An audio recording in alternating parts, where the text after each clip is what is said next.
नमस्कार दोस्तों, career success platform पे आप सभी का हार्दिक स्वागत है। आज हम उत्तराखंड टेट 2024 जो अक्टूबर में पेपर होने वाले हैं, तो आज हम हिंदी का प्रीवियस ईयर पेपर जो 24 मार्च 2021 में पूछे गए प्रश्न हैं और ये पेपर है, आज हम उन्हीं को सॉल्व करते हैं। क्योंकि हर बार प्रीवियस ईयर पेपर से आपको 5 से 10 नंबर क्वेश्चन प्रीवियस ईयर से मिलते हैं हर सब्जेक्ट में। इसीलिए सबसे पहले हम प्रीवियस ईयर पेपर सॉल्व करेंगे, उसके बाद हम व्याकरण का टॉपिक वाइज आपको क्लास प्रोवाइड करेंगे, हिंदी ग्रामर और सीडीपी का। ओके, तो फर्स्ट क्वेश्चन है आपका, ई उ किस प्रकार का स्वर है? ई उ किस प्रकार का स्वर है? ए समृद्ध, बी है अर्धसमृद्ध, सी विवृत, डी है अर्धविवृत। तो इसका सही आंसर है ऑप्शन ए, ये क्या है आपका? समृद्ध है। तो सबसे पहले हम ये सब देखते हैं कि समृद्ध स्वर किसे कहते हैं, अर्धसमृद्ध स्वर किसे कहते हैं, विवृत स्वर किसे कहते हैं और अर्धविवृत स्वर किसे कहते हैं। क्योंकि अगर पेपर में इस बार आपका समृद्ध स्वर से आया है, तो अगली बार आपके पेपर में आपको विवृत स्वर से भी आ सकता है क्वेश्चन, आएगा स्वर से ही क्वेश्चन। इसीलिए पहले हम इसे कवर करते हैं कि किसे विवृत स्वर किसे कहते हैं और समृद्ध स्वर किसे कहते हैं। तो समृद्ध स्वर किसे कहते हैं? समृद्ध स्वर के उच्चारण में मुख्य द्वार शर्करा हो जाते हैं। मतलब समृद्ध स्वर के उच्चारण में मुख्य द्वार क्या थोड़ा खुला रहता है, ज़्यादा नहीं, थोड़ा सा खुला रहता है। वो क्या होता है आपका? समृद्ध स्वर है। जैसे बोलिए आप ई उ, थोड़ा सा मुंह खुला है, ठीक। इसकी संख्या कितनी होती है आपकी? 4 होती है। समृद्ध स्वर कितने होते हैं? 4। कौन कौन से? ई उ, ठीक। अर्ध समृद्ध किसे कहते हैं? अर्ध समृद्ध स्वर के उच्चारण में मुख्य द्वार कम खुला होता है, बिल्कुल कम। मतलब जो समृद्ध में होता है ना खुला, उससे भी कम इसमें खुला होता है। कैसे? ए ओ, देखिए ए और ओ, ये कितनी होती है? असमृद्ध वर्ण कितने होते हैं? 2। कौन कौन से? ए और ओ होते हैं। पेपर में आ सकता है क्वेश्चन आपका कि ए ओ किस प्रकार का स्वर है। तो किस प्रकार का स्वर है आपका? अर्ध समृद्ध स्वर है, ठीक। विवृत स्वर किसे कहते हैं? विवृत स्वर के उच्चारण में मुख्य द्वार आपका पूरा खुला रहता है। विवृत मतलब पूरा, समृद्ध मतलब कम। दिमाग में रखिए, समृद्ध से कम और विवृत से ज़्यादा, ठीक। आपका विवृत स्वर कितने होते हैं आपके? 2 होते हैं। कौन कौन सा? आ, ठीक। पेपर में आ सकता है कि आ किस प्रकार का स्वर है। तो किस प्रकार का स्वर है आपका? विवृत स्वर है। अर्धविवृत स्वर कितने होते हैं? ये होते हैं 4। किसे कहते हैं? अर्धविवृत स्वर उच्चारण के में मुख्य द्वार आधा खुला होता है। इस संख्या कितनी होती है? 4। कौन से? ए औ आ, ये थोड़ा सा खुला है। इसकी संख्या कितनी हुई? 4 हो गई। तो आप इसको कॉपी में नोट डाउन कर लीजिएगा, क्योंकि आपका इस बार अगर समृद्ध से आया है, तो पिछली बार तो समृद्ध से आया, इस बार आपका अर्ध समृद्ध या विवृत से भी आ सकता है। तो इसको बिल्कुल माइंड में सेट कर लीजिएगा। समृद्ध कितने होते हैं? 4। अर्ध समृद्ध कितने होते हैं? 2। विवृत कितने होते हैं? 2। अर्ध विवृत कितने होते हैं? 4 होते हैं, ठीक है। नेक्स्ट क्वेश्चन है आपका, यण संधि का उदाहरण है। पहले तो हम ये सोचेंगे कि यण संधि किसे कहते हैं और हम कैसे इसको पहचानेंगे। पेपर में देखते ही 1 सेकेंड के अंदर हम कैसे टिक करेंगे, क्योंकि यण संधि इस बार आया है कि यण संधि का उदाहरण है। इस बार पेपर में आ सकता है कि यण संधि किसे कहते हैं। अगर हमें नहीं मालूम होगा तो हम कैसे सॉल्व करेंगे पेपर को। तो पहले हम उसे भी समझते हैं कि यण संधि हम किसे कहते हैं और कैसे इसको हम पहचानेंगे। देखिए, शब्दों के बीचों बीच य र ल व से पहले आधा वर्ण आए अथवा बीचों बीच तरह दिख गए, तो ये आपका क्या होगा? यण संधि होगा। कैसे? देखिए, अब ऑप्शन से पहचानते हैं। आपको इसको ध्यान में रखना है कि अगर शब्दों के बीचों बीच य र ल व या त्र दिख गया शब्द, तो ये आपका क्या होगा? आपका यण संधि होगा। आपका क्या होगा? आपका यण संधि होगा। देखते ऑप्शन ए है मतक्य, और यह से पहले तो क है, लेकिन ये शब्दों के बीचों बीच में नहीं है। कहाँ? शब्दों के लास्ट में, तो ये आपका गलत है। शयन, ये आपका अयादी संधि है। अतियुक्तम, जिसमें देखिए यह से पहले क्या है? त है, आधा वर्ण, लेकिन यह कहाँ है? शब्दों के बीचों बीच। आपका सही आंसर क्या होगा? ऑप्शन सी, तन्मय। इसमें मत थोड़ी है, य र ल व है, यह कहाँ? लास्ट में है। आपका सही आंसर क्या हो गया? आपका अतियुक्तम। आपको ऐसे ही आपको याद रखना है कि य र ल व या त्र शब्दों के बीचों बीच दिख गया, य र ल व से पहले आधा वर्ण दिख गया, तो यह क्या होगा आपका यड़ संधि हो जाएगा। मैं आपको संधि किसे कहते हैं, संधि के भेद कितने होते हैं, संधि के प्रकार कितने होते हैं, संधि को हम 1 मिनट के अंदर कैसे पेपर सॉल्व करें, इसकी वीडियो हम आपको जल्दी से जल्दी आपको प्रोवाइड करने वाले हैं। ठीक है, नेक्स्ट आपका क्वेश्चन है, साहित्यिक अपभ्रंश को पुरानी हिंदी नाम किसने दिया था? किसने दिया? ए रामचंद्र शुक्ल ने, बी हजारी प्रसाद द्विवेदी ने, सी राहुल शंकरियात ने, डी है आपका महावीर प्रसाद द्विवेदी ने। इसका सही आंसर है ऑप्शन ए, आपका रामचंद्र शुक्ल ने क्या किया है, आपको साहित्यिक अपभ्रंश पुरानी हिंदी का नाम दिया है। नेक्स्ट क्वेश्चन आपका, अष्टछाप के कवियों में प्रथम नियुक्त कीर्तनकार कवि कौन थे भाई? देखते हैं, ए नंददास, बी है आपका कृष्णदास, सी है आपका सूरदास, डी है आपका कुंभन दास। लेकिन कीर्तनकार कवि किसे कहा गया है? तो किसे कहते हैं हम? सूरदास को कहते हैं। तो ये सारे आपके अष्टछाप के कवि, लेकिन प्रथम नियुक्त किसने कीर्तनकार कवि कौन थे? आपका सूरदास थे। ठीक है, नेक्स्ट क्वेश्चन आपका, चौपाई छंद पर आधारित रामायणी के रचनाकार कौन थे आपके? रामायणी के रचनाकार कौन है? ए बिहारी, बी है आपका भूषण, सी है आपका रहीम, डी है आपका कबीर। इसका सही आंसर है ऑप्शन डी, चौपाई छंद के आधारित रामायणी जो रचनाकार कौन है आपके? कबीर दास हैं आपके रामायणी के रचनाकार। ठीक है, नेक्स्ट देखते हैं, कपोत शब्द का पर्यायवाची बताइए। कपोत का पर्यायवाची क्या होगा आपका? देखें, ए है अपरभित, बी है परावत, सी है पिक, डी है आपका चंचरिक। इस कपोत का मतलब क्या होगा आपका? इस कपोत का होता है आपका कबूतर, तो इसका होगा आपका ऑप्शन सी, ये क्या है आपका कपोत। देखते कपोत कपोत मतलब ये कोयल जिसको हम बोलते हैं ना, उसको कपोत भी बोलते हैं, या कबूतर को कपोत बोलते हैं। देखिए हम पहले कपोत का पर्यायवाची शब्द क्या क्या है। कपोत का होगा आपका कबूतर,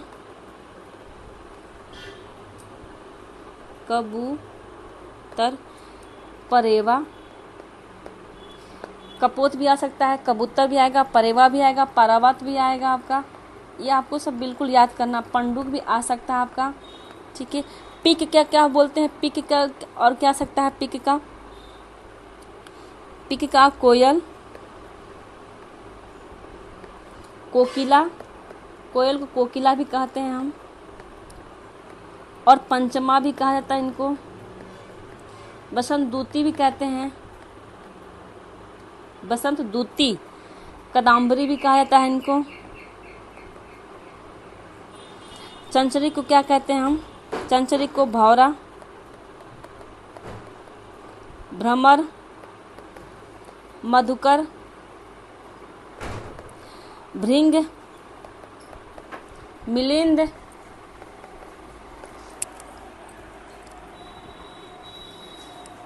भी कहते हैं।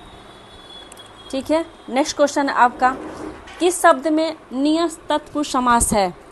किस शब्द में आपका निय तत्पुरुष समास है?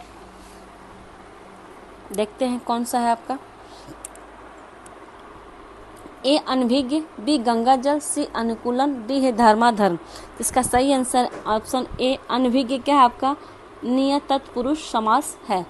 ठीक है, नेक्स्ट क्वेश्चन, मैथिली कोकिल किसे कहते हैं? मैथिली की कोकिल किसे कहते हैं? किसे कहा जाता है आपको मैथिली कोकिल? देखते हैं, ऑप्शन ए सेनापति, बी विद्यापति, सी पद्माकर, डी है घनानंद। इसका सही आंसर है ऑप्शन बी, विद्यापति को हम क्या कहते हैं? मैथिली का कोकिल कहते हैं, विद्यापति को कहते हैं।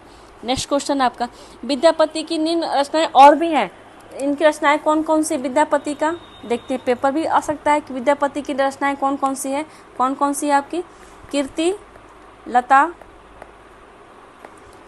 और आपका कीर्ति पताका, कीर्ति पताका।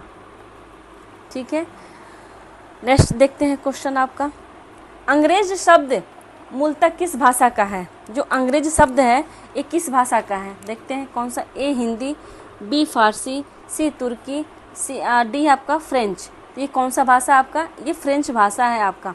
कौन? अंग्रेज। अब हम ये देखते हैं कि फारसी शब्द कौन कौन से होते हैं। फारसी शब्द कौन कौन से हो गए आपके? जैसे अंगूर हो गया आपका, ये क्या आपका फारसी शब्द है। अचार जिसको हम रोज़ खाते हैं खाना में, ये क्या आपका फारसी शब्द है। फिर खाना खाने के बाद जो आराम करते हैं वो क्या है आपका फारसी शब्द है। तुर्की शब्द कौन कौन सा है? तुर्की आपका होगा जैसे कपड़ा जिससे काटते हैं कैंची, वो आपका तुर्की हो गया। जैसे कुतुरते हैं, कैंची से कुतुरेंगे हम, चाकू से कुतुरेंगे। फिर जो उर्दू शब्द है आपका, ये क्या है आपका? तुर्की शब्द हो गया। हिंदी शब्द में कौन कौन सा, ये फ्रेंच शब्द कौन कौन सा होगा आपका? अंग्रेजी जो है शब्द, ये क्या है आपका? फ्रेंच शब्द है। कारतूस फ्रेंच शब्द है। कूपन फ्रेंच शब्द है। इसका सही आंसर ऑप्शन डी आपका अंग्रेज शब्द क्या है आपका? फ्रेंच शब्द है। नेक्स्ट क्वेश्चन, निरालाकृत राम की शक्ति पूजा का आधार ग्रंथ कौन सा है? राम की जो शक्ति पूजा है इसका आधार ग्रंथ कौन है आपके?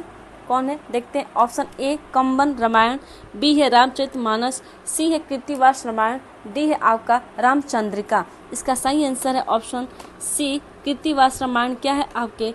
राम की शक्ति पूजा का आधार ग्रंथ है। नेक्स्ट क्वेश्चन, लेकिन निराला की और रचनाएं कौन कौन सी है उसको भी हम देख लें, क्योंकि पेपर में अगर इस बार ये पूछा है कि ग्रंथ कौन सा है तो इस बार पूछ सकते हैं रचनाएं कौन कौन सी है निराला जी की। तो कौन कौन सी है? अनामिका है, अनामिका, परिमल, गीतिका, तुलसीदास, कुकुर मुत्ता, बेला, नए पत्ते, ये सब क्या है? इनकी रचनाएं हैं। किसकी? निराला जी की। कौन कौन सी? अनामिका, परिमल, गीतिका, तुलसीदास, कुकुर मुत्ता, बेला और नए पत्ते, इनकी क्या है आपकी? रचना है निराला की। ठीक है, इनकी रचना ये हो गई आपकी। और इनका आधार ग्रंथ कौन सा था? कृत्तिवास रामायण इनका आधार ग्रंथ था। नेक्स्ट क्वेश्चन है आपका, चंद्र संकलन मुख निष्कलंक दोनों में समानता कैसी? ये चंद्र संकलन और मुख निष्कलंक में दोनों में समानता कैसी? उक्त पद में कौन सा अलंकार है? कौन सा अलंकार है आपका? देखते हैं। ए रूपक, बी है व्यक्तिरेक, सी है असंगति, डी है दीपक। इसका सही आंसर है ऑप्शन बी, ये क्या है आपका? व्यक्तिरेक है। ठीक है, व्यक्तिरेक किसे कहते हैं वो देखते हैं हम। जब छोटे को बड़े से श्रेष्ठ बताया जाए, जैसे छोटा को बड़े से श्रेष्ठ बताया जाए और कारण भी दिया जाए, अर्थात उपमेय को उपमान की अपेक्षा श्रेष्ठ बताया जाए, वो क्या आपका? व्यक्तिरेक अलंकार हो गया। व्यक्तिरेक अलंकार किसे कहते हैं हम? जब हम छोटे को बड़े से श्रेष्ठ बताएं, जब छोटे को हम बड़े की अपेक्षा छोटे को ज़्यादा हम मान दें, या फिर हम उपमेय को उपमान की अपेक्षा श्रेष्ठ बताएं, तो क्या हो गया आपका? व्यक्तिरेक अलंकार हो गया। तो इसमें दिया गया चंद्र संकलन मुख निसंकलन दोनों में समानता कैसी? इसमें छोटे से बड़े की हम समानता कर रहे हैं, ये क्या होगा आपका? व्यक्तिरेक हो गया आपका। ठीक है, नेक्स्ट क्वेश्चन, द्विवेदी युग का नामकरण किसके नाम से हुआ था? किसके नाम से हुआ था? ए हजारी प्रसाद द्विवेदी, बी शांति प्रिय द्विवेदी, सी है महावीर प्रसाद द्विवेदी, डी है राम अवध द्विवेदी। इसका सही answer option C Mahavir Prasad Dwivedi ji Dwivedi युग का नामकरण के नाम से जाने जाते हैं। ठीक है, नेक्स्ट क्वेश्चन आपका, अधिकार सुख कितना मादक और सारहीन है? उक्त कथन जयशंकर प्रसाद किस नाटक से लिया गया है? कौन सा? अधिकार सुख कितना मादक और सारहीन। उक्त कथन जयशंकर प्रसाद से किस नाटक से लिया गया है? देखते हैं। ऑप्शन चंद्रगुप्त, बी है स्कंदगुप्त, सी है अजातशत्रु, डी है ध्रुव स्वामिनी। कौन है? ध्रुव स्वामिनी। इसका सही आंसर होगा आपका ऑप्शन बी, स्कंदगुप्त से लिया गया है आपका। ये जयशंकर प्रसाद के नाटक से, स्कंदगुप्त नाटक से लिया गया है। ठीक है, नेक्स्ट देखते हैं आपका, चंद्रगुप्त नाटक कौन कौन सी है? इनकी पंक्तियाँ कौन कौन सी है? यदि प्रेम ही जीवन का सत्य है तो संसार ज्वालामुखी है। किसका है आपका? चंद्रगुप्त जी का है आपका। नाटक की पंक्तियाँ कौन कौन सी है? यदि प्रेम ही जीवन का सत्य है तो संसार ज्वालामुखी है। सेकेंड है आपका, महत्वाकांक्षा का मोती निष्ठुरता की सीपी में रहता है। और अरुण यह मधुमेह देश हमारा है। ये किसका है आपका? ये सब नाटक ये चंद्रगुप्त जी का नाटक है। ठीक है, नेक्स्ट क्वेश्चन, वोल्गा से गंगा के लेखक का नाम बताइए। वोल्गा से गंगा जो है के लेखक कौन है? वोल्गा से गंगा। ए राघव, बी है राहुल सांकृत्यायन, सी है धर्मवीर भारती, डी है राजेंद्र यादव। इसका सही आंसर है ऑप्शन बी, राहुल सांकृत्यायन क्या है आपके वोल्गा से गंगा के लेखक हैं। नेक्स्ट क्वेश्चन है आपका, अब ये है आपका पद्यांश, जो आपके पेपर में 5 नंबर का, आपका गद्यांश और पद्यांश से आपका 10 नंबर क्वेश्चन आते हैं, जो हमारे बिल्कुल हाथ में होते हैं, क्योंकि इसको हम पढ़ के बिल्कुल समझ के आंसर दें। तो पहले इसको हम पढ़ते हैं। ये आपका होगा पद्यांश। तुम मांसहीन, तुम रक्तहीन, हे अस्थि शेष तुम अस्थिहीन, तुम शुद्ध बुद्ध आत्मा, आत्मा केवल, हे चिर पुरार, हे चिर नवीन, तुम पूर्ण इकाई जीवन की, जिसमें असार्वभौम शून्य लीन, आधार अमर होगी जिस पर भावी की संस्कृति लीन। ठीक है, अब हम क्वेश्चन देखते हैं। इसमें क्वेश्चन क्या है आपका? क्वेश्चन है आपका, प्रस्तुत काव्य पंक्तियों के रचनाकार का नाम बताइए। जो पंक्तियाँ लिखी गई इस रचनाकार कौन है? ए धर्मवीर भारती, बी है गजानन माधव मुक्तिबोध, सी है सुमित्रा नंदन पंत, डी है मैथिली शरण गुप्त। इसका सही आंसर है ऑप्शन सुमित्रा नंदन पंत ने इसकी रचनाकार हैं आपके। जो तुम मांसहीन, तुम रक्तहीन, है अस्थि शेष तुम अस्थिहीन, तुम शुद्ध बुद्ध आत्मा, आत्मा केवल, है चिर पुराण, है चिर नवीन, तुम पूर्ण इकाई जीवन की, जिसमें असंभव शून्य लीन, आधार अमर होगी जिस पर भावी संस्कृति लीन। इसके रचनाकार कौन है? सुमित्रा नंदन पंत है। ठीक है, नेक्स्ट क्वेश्चन है, तुम मांसहीन, तुम रक्तहीन से क्या भाव व्यक्त होता है आपका? ए जड़ता, बी दुर्बलता, सी परमहंस स्थिति, डी है विचारहीनता। इसका सही आंसर ऑप्शन बी। इसके क्या, तुम मांसहीन, तुम रक्तहीन से क्या होता है आपका? दुर्बलता की बताया, इसका भाव जो है दुर्बलता बताया जाता है। इसका अर्थ क्या हुआ आपका? दुर्बलता का भाव है। नेक्स्ट है आपका, हे चिर पुराण, हे चिर नवीन में कौन सा अलंकार है? मतलब हे चिर पुराण, हे चिर नवीन में कौन सा अलंकार है? देखते हैं। या ए विपर्य, बी विरोधाभास, सी विभावना, डी है असंगति। इसका सही आंसर है ऑप्शन बी। ये क्या आपका विरोधाभास है? कैसे? विरोधाभास अलंकार किसे कहते हैं वो भी देखते हैं हम। जहाँ विरोध ना होते हुए भी विरोध का आभास दिया जाए, वहाँ आपका क्या होगा? आपका विरोधाभास अलंकार होगा। जैसे मतलब जहाँ विरोध ना होते हुए भी विरोध का आभास किया जाए, वो क्या आपका विरोधाभास है। जैसे हे चिर पुराण, हे चिर नवीन, ये आपका क्या है? विरोध नहीं है, लेकिन विरोध का भाव दिया जा रहा था। ये आपका क्या हो गया? आपका विरोधाभास अलंकार हो गया। नेक्स्ट क्वेश्चन है आपका, पूर्ण इकाई जीवन की का भावार्थ क्या है? पूर्ण इकाई जीवन का भावार्थ क्या है?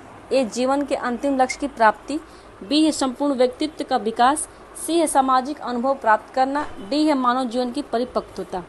इसका सही आंसर है ऑप्शन डी, मानव जीवन की परिपक्वता क्या है आपका? पूर्ण जीवन इकाई का भावार्थ है। नेक्स्ट क्वेश्चन, उपयुक्त काव्यांश में कौन सा छंद है? जो आपका है, तुम मांसहीन, तुम रक्तहीन, तुम अस्थि शेष तुम अस्थिहीन, तुम शुद्ध तुम आत्मा केवल, है चिर पुराण तुम चिर नवीन। इसमें कौन सा आपका छंद है आपका? देखते हैं।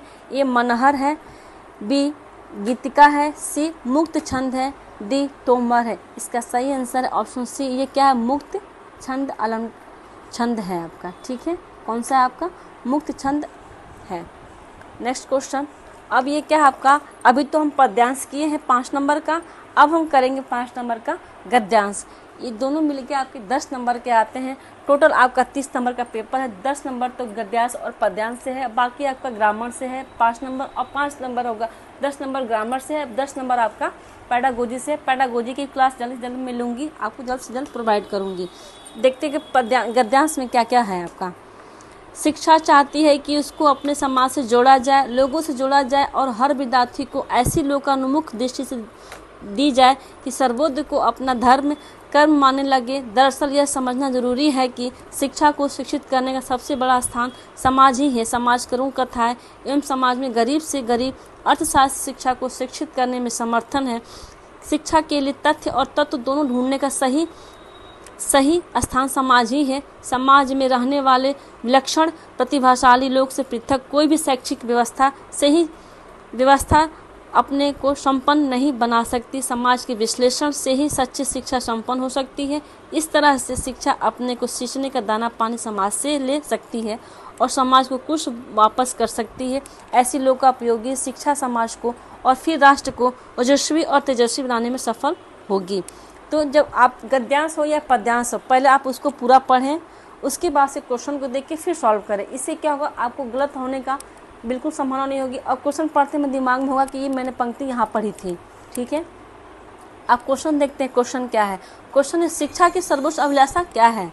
क्या है? छात्रों को आदर्श और उन्मुख करना, छात्रों को आत्मनिर्भर बनाना, छात्रों को समाजोन्मुखी दृष्टिकोण से विकसित करना, छात्रों में कौशल विकास का दिशा प्रदान करना। इसका सही आंसर है ऑप्शन सी। आपको क्या करना? छात्रों में समाजोन्मुखी दृष्टिकोण का विकास विकसित करना है। ठीक है, नेक्स्ट क्वेश्चन आपका, उन्मुख दृष्टि का क्या आशय है? क्या आशय है? सामाजिक परंपराओं का बोध। बी है समाज की बहुमुखी विकास की सोच। सी है लौकिक विकास के प्रति चिंतन प्रवृत्ता। डी है लोकादर्शों से परे कार्य करने का भाव। इसका सही आंसर ऑप्शन बी, समाज की बहुमुखी विकास की सोच। क्या है आपका? लोकानुमुख दृष्टि का आशय है। नेक्स्ट है, गरीब परिवार का अर्थशास्त्र शिक्षा को शिक्षित करने में कैसे समर्थक हो सकता है? कैसे होगा आपका? क्वेश्चन देख ऑप्शन देखते हैं आपका, शैक्षिक नियोजन के बिंदुओं पर समाहित करने से। बी है आपका शिक्षा व्यवस्था में अधिक धन आवंटित करने से। सी है आपका गरीब परिवारों को आर्थिक मदद करने से। डी है आपका गरीबी के मूल कारणों का विश्लेषण करने से। इसका सही आंसर है आपका ऑप्शन ए, शैक्षिक नियोजन के सर्वोच्च बिंदु को समाहित करने से क्या होगा आपका? गरीब परिवार का अर्थशास्त्र शिक्षा को शिक्षित करने में समर्थक होगा। नेक्स्ट क्वेश्चन है आपका, राष्ट्र को तेजस्वी कैसे बनाया जा सकता है? कैसे बना सकते हैं हम? देखते हैं। ऑप्शन ए, शिक्षा को व्यापक प्रचार प्रसार से। बी, विभिन्न सामाजिक स्रोतों से यथेष्ट संसाधन जुटाने से। सी है महापुरुषों के जीवन से प्रेरणा लेने से। और डी है आपका समाज में व्यापक बुराइयों का निराकरण करने से। इसका सही आंसर है आपका ऑप्शन बी, विभिन्न सामाजिक स्रोतों से यथेष्ट संसाधन जुटाने से आपका क्या होगा? राष्ट्र को तेजस्वी से बनाया जा सकता है। ठीक है, नेक्स्ट क्वेश्चन आपका, लोकोन्मुख शब्द में कौन सी संधि है आपका? कौन सी संधि है आपका? देखते हैं। यड़ संधि, बी गुण संधि, सी अयादि संधि, डी वृद्धि संधि। इसका सही आंसर ऑप्शन बी, ये गुण संधि है आपका। ठीक, नेक्स्ट क्वेश्चन, निम्नलिखित में से सही विकल्प का चयन कीजिए। भाषा के पाठ्यक्रम में प्रारंभ से ही व्याकरण की शिक्षा का प्रावधान होना चाहिए। बी, व्याकरण का नियंत्रक होना चाहिए। सी, व्याकरण का क्रमबद्ध ज्ञान आवश्यक है। डी, भाषा के व्याकरण का मूल तत्व शब्द ज्ञान है। ये आपका पेडागोजी क्वेश्चन 5 हो गया। अब आपके देखते हैं इसका सही आंसर क्या है। ऑप्शन इसका बी, व्याकरण भाषा का नियंत्रक होता है। ठीक है, नेक्स्ट क्वेश्चन, भाषा का प्रारंभिक बोध होता है। ए, अनुकरण एवं श्रवण से। बी, पठन पाठन से। सी, चिंतन एवं मनन से। डी, अध्ययन अध्यापन से। इसका सही आंसर है ऑप्शन ए, अनुकरण और श्रवण से क्या है आपका? भाषा का प्रारंभिक बोध होता है आपका। कि आप कितना उसको सीखे हैं और कितना आप उसे सुने हैं। अनुकरण का मतलब नकल करना और श्रवण मतलब सुनना। नेक्स्ट क्वेश्चन है आपका, छात्रों के वर्तनी जन्य दोषों का निराकरण का उपयोग उपगम है। ए, बुद्धि परीक्षण। बी, गृहकार्य का निरीक्षण। सी, छात्र शिक्षक संवाद। डी, उपचारात्मक शिक्षक। इसका सही आंसर है आपका ऑप्शन डी, उपचारात्मक शिक्षण। क्या है? छात्रों के वर्तन जन्य दोषों का निराकरण करना क्या है हमारा? उपचारात्मक शिक्षण है। नेक्स्ट, भाषा शिक्षण का ज्ञानात्मक उद्देश्य बताइए। क्या है आपका? ए, छात्रों में भाषा के प्रति सम्मान जागृत करना। डी है आपका छात्रों में एकता का भाव जागृत करना। सी है देश की मूलभूत संस्कृति से परिचित करना। और डी है आपका छात्रों के देश से विभिन्न भाषाई लोगों से संपर्क योग्य बनाना आपका। इसका सही आंसर है आपका ऑप्शन सी, आपको क्या है? देश के मूलभूत संस्कृति से परिचित करना क्या है आपका? भाषा शिक्षण का ज्ञानात्मक उद्देश्य का है। नेक्स्ट क्वेश्चन, कविता शिक्षण का मुख्य उद्देश्य क्या है? क्या है? ए, छात्रों को भाषा के शास्त्रीय पक्ष का ज्ञान कराना। बी है छात्रों को भावानुसार वाचन की दक्षता प्रदान करना। सी है छात्र की उदात्त भावनाओं का संवर्धन और रसानुभूति करना। डी है आपका छात्र की आंगिक चेष्टाओं को परिष्कृत करना। इसका सही आंसर है आपका ऑप्शन सी, आपका ऑप्शन सी है छात्र के उदात्त भावनाओं का संबंध और रसानुभूति करना क्या है आपका कविता शिक्षण का मुख्य उद्देश्य है। नेक्स्ट क्वेश्चन, कक्षा शिक्षण में प्रश्न उत्तर प्रणाली का सबसे बड़ा लाभ क्या है आपका। ए, छात्रों की प्रतिभागिता रहती है। बी, समय का सदुपयोग होता है। सी, छात्र अध्ययन के प्रति सचेत और अभिमुख रहते हैं। और डी, शिक्षक का श्रम बचता है। इसका सही आंसर है आपका ऑप्शन सी, छात्र अध्ययन के प्रति सचेत और अभिमुख रहते हैं। कैसे? अगर प्रश्न उत्तर की प्रणाली रहेगी तो बच्चों को क्या लाभ होगा आपका, अध्ययन के प्रति सचेत रहेंगे और अभिमुख रहेंगे। ठीक है, अगर आपको वीडियो अच्छी लगी हो तो like and subscribe and share जरूर करें। Thank you. और आपको उत्तराखंड टेट की हिंदी की संधि समास वर्णमाला जितने भी चैप्टर वाइज है आपको जल्दी से जल्दी प्रोवाइड की जाएगी। Thank you.